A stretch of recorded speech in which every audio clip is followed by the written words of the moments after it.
Nekatere gospe, ki so prišle v Slovenijo od drugod, so se začele razburjati, češ, kaj vse smo mi dali slovenski državi, ki nam mora biti hvaležna. Pa kaj ste dali, drage dame? Prišle ste v Slovenijo študirati, iskati boljši posel, službo, moža, ne vem kaj še vse.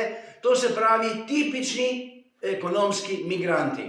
Nič drugega. In glede na to, da smo vas šolali, da smo vam dali streho nad glavo, da smo vam omogočali službe in vse skupaj, ne govorite, da moramo biti mi vam hvaležni. To je tako, kot če gre en gastarbajter delati v Nemčijo in potem zahteva od Nemčije odlikovanje, češ, jaz sem gradil Nemčijo. Ne, sam sebe je gradil. In tako, drage dame, vi ste prišli sem, vi ste profitirali in bodite hvaležni Sloveniji, da vam je dala to, kar imate. Drugače, v vaših deželah, če bi ostale tam, ne bi imele ničesar.